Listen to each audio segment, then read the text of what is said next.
Hello mga mi! Magandang araw po sa inyong lahat. Pause talaga yung boses ko kahit saan ako pumunta, kahit saan ako magsalita. Ganito na talaga yung boses ko ba? Pero mga mi, gusto ko lang share sa inyo mga 23 months na ako dito sa amo ko pero wala pa rin nagbabago. Ayan, kagagaling na naman namin sa grocery. Nauna pa yung grocery kaysa sa sahod ni madam. Yan, gusto ko lang i-share. So, bali dahil binabalak na nating mag-for good sa Pilipinas, hindi ko na to, parang dati kasi kapag bumibili ako or binibilan ako ng amo ko ng mga things, ng mga pagkain, ng mga kung ano-ano, sabon, lotion, ganun. Ang ginagawa ko is sinishare ko sa mga kasama ko. Kasi yung mga kasama ko dito, mga ilan-ilan lang yung mga binibili ng mga amo nila. So, dito sa amo ko talaga kung ano yung gusto kong bilhin, ano yung mga gusto kong kunin, lahat kinukuha ko. Kasi ako yung dinadala mismo sa grocery. Kumpara dun sa mga kasamahan ko na katulong ng mga anak ng amo ko, hindi nila kukuha yung gusto nila. Kung may gusto man sila, sila na yung bibili para sa sarili nila. Ganun. So, iilan lang talaga yung mga OFW na kagaya ko na blessed sa amo. Hindi naman po ito yung una kong amo.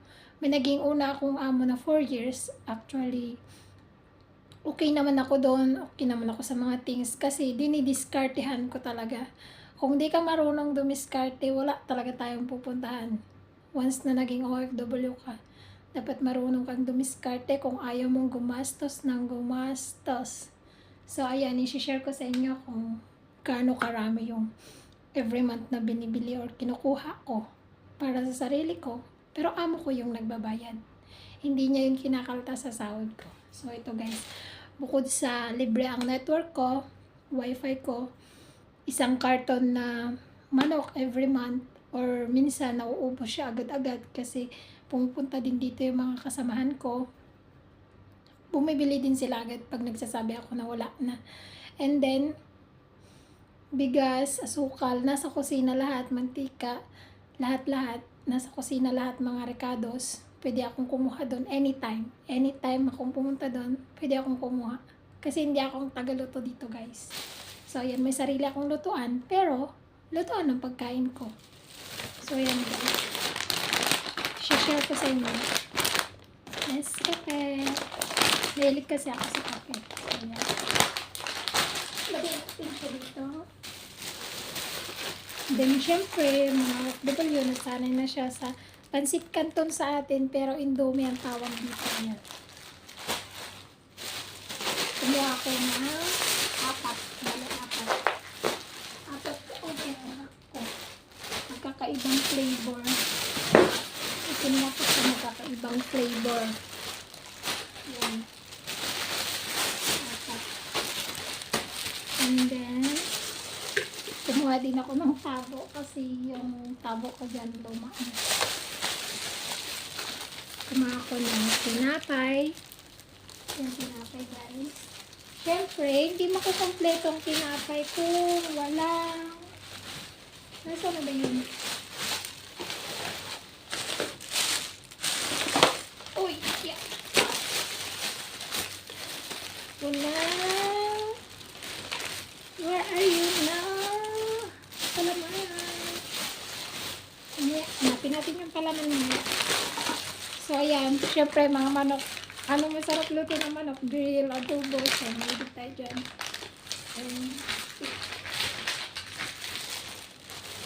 Then, minsan, nagagata kami. Ang gata.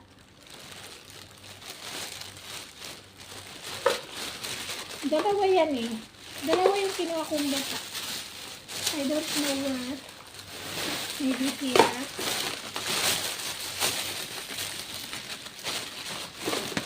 Ayan siya guys. Bari dalawang gata. Tapos, eto. Iwan ko, ba't ako kumuha ng ganito? Ngayon lang kumuha ng ganito. But, and then, dahil mahilig tayo sa pansit. Ayan. Papanawang ko ano. Tapos bihon. Ito pag may okasyon. kape. Bukod sa 3-in-1, bumili din tayo ng kape, syempre. Pero guys, ang balak ko dito sa kape na to, kasi January, February, March, April. Ay, malapit na siyang mag-expire. Dapat yung hindi pa siya expired bago ako umuwi. Kasi, ang balak ko dito sa mga dilata sa kon, iipunin ko na ba kasi syempre malapit na tayong umuwi. Siya magic sarap. Hindi kompletong luto pag walang magic sarap. Kumuha ako ng 2 magic sarap. Ayan, 2 magic sarap siya. Then syempre may tinapay tayo. So may palaman tayo. Strawberry jam to. Favorite ko yun. Tapos kumuha din ako ng mga medyas kasi taglamig na dito. Pero itatago ko to kasi marami pa akong medyas. Na-trip ko lang kumuha. And then, mga sinigang, pag natitripan kong bumili ng mga karne baboy. Ayan, may alamang tayo. Actually, marami pa naman akong alamang dyan, pero kumuha pa rin ako ng alamang. So, ito mag-expire siya ng 2027. So, pwede ko pa siya iuwi. Pwede ko pa siya ilagay sa karton ko. Ayan, mga sardinas. Kaya mag-expire to. Ayan, pwede ko pa siya iuwi. Pwede ko pa ito iuwi. So, yung mga nabili ko na mag-expire ng 2027 na hindi ko naman siya kinakain dito or madalas kinakain dito, itatago ko yun guys para sa ganon makaipon-ipon na naman ng pang-cargo. Actually, kapapadala ko lang ng cargo ko. Ang dami-dami. Sobrang dami. So proud kasi hindi yun galing sa pera ko. Galing yun sa mga amo ko kasi every month akong binibilhan. So, yan mga yan. Meron pa. Same din siya ng expiration date. 2026, 2027. Yan guys. Kasi 2025 pa naman next year, diba? Ayan. So, ibig sabihin, may ipon na naman tayo. Ipon na naman tayo.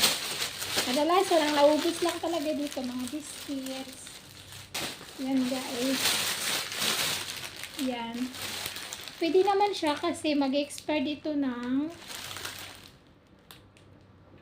2025. Pero, kainin na lang dito. Ayan guys. Ito, kumuha ko ng 3. Next month, kukuha na naman ako ng 3. Diba? Yan. Or minsan, hiningi ng mga kasama ko. Ito guys. Hansel. Kumuha din ako ng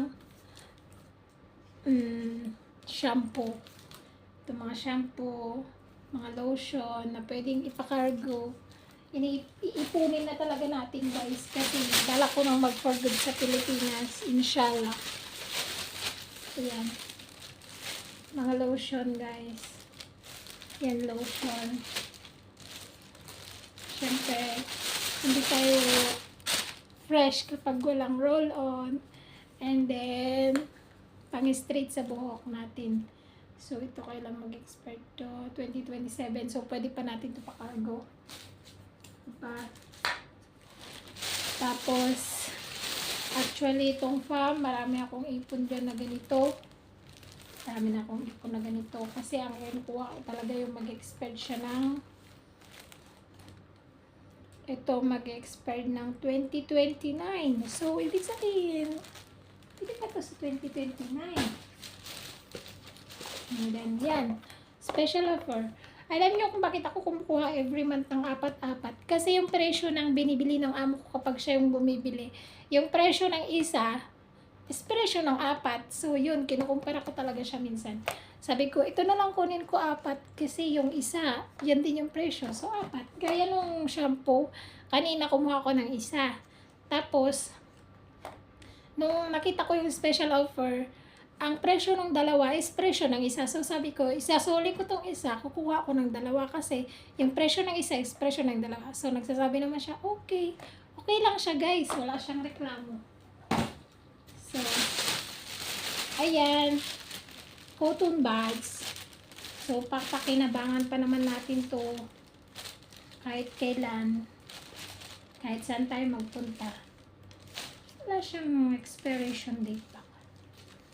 Expiration date. Siguro, itong expiration date. Mga sabon. Try ko to Gori. Ngayon ako gamit ng Gori, guys. So, soup. Kojic soup. And then, Olay. Olay. Itong Olay na to, actually, sinama ko lang talaga. Ewan ko kung anong gagawin natin dito. Nagpiling-piling lang ako. Charot. 44 to, mga bakala. Yung 44 dirham, magkano na sa Pilipinas, diba? Kano na yun? 600 plus na yun. O, diba? Grabe, mga bakla.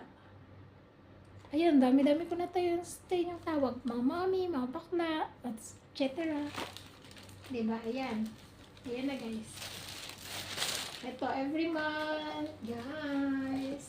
So, ang swerte-swerte natin, kung may mga amo tayo na ganito talaga magbigay.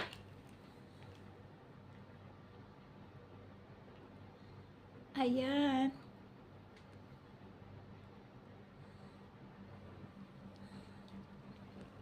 Take note, guys. Bukod dyan sa mga binigay ng mga amo ko, hala, nabasag na ang itlog. Bukod dyan sa mga binigay ng amo ko, may isang karton na manok. Yan kanina yung sinabi ko. Kung malapit lang sana yung mga anak ko, bibigay ko sa kanila agad-agad to. Kaso malayo So, kailangan nating ipunin. Tapos, pag naipon na, tsaka na natin ipadala. So, yun lang, guys. Have a nice day. Ingat po tayong lahat. Be thankful po sa mga kahit maliliit, kaliit-liitang bagay. Think positive lang always. Lalong-lalo na sa mga may pagsubok. Nakagaya ko dyan. Always smile. Think positive always. Keep praying. God is good all the time. I love you all, guys. Bye-bye.